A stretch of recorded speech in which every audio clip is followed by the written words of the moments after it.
O BNG volve a poñer o foco nunha reivindicación histórica do Concello de Poio. Os nacionalistas exixen un centro de saúde para os veciños e denuncian a falta de entendemento coa Xunta de Galicia.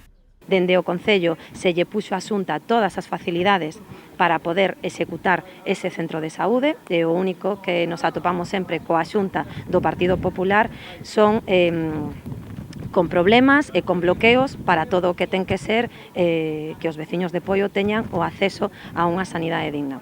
Os nacionalistas levan anos pedindo un novo centro de saúde neste concello e aseguran que sempre se atoparon coa negativa por parte do goberno de Feijóo. Unha situación que demostra, segundo Manuel Lourenzo, o desmantelamento sistemático, estruturado e ideolóxico do Partido Popular.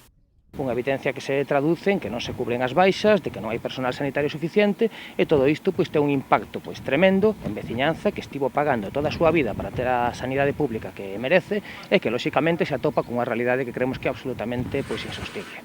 Dentro do BNG temos os deberes feitos no Concello de Poio. Temos os deberes feitos tamén no Parlamento Galego, en tanto en canto se levaron iniciativas para reivindicar a sanidade pública de Poio, sempre co voto en contra do Partido Popular.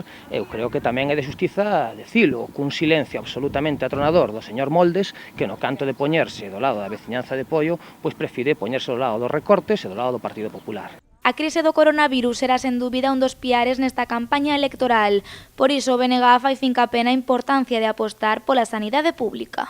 Se algo deixou claro esta crise do coronavirus é que a aposta polos servizos públicos, nomeadamente a sanidade pública, debe ser unha reivindicación que temos que levar todos adiante coa máxima enerxía e coa máxima urxencia. A sanidade pública non pode ser unha excusa para que o señor Feixóo faga publicidade dun xeito absolutamente impúdico. Nós creemos que a sanidade pública debe estar no centro do debate, a saúde das persoas non é un negocio e, dende logo, para que así sexa, a partir do vindeiro 12 de xullo, temos que pechar esta etapa negra do Partido Popular e abrir un tempo novo no que os servizos públicos sexan a prioridade, estean no centro do debate e, por fin, poidamos acadar a sanidade pública que merecen as galegas e os galegos.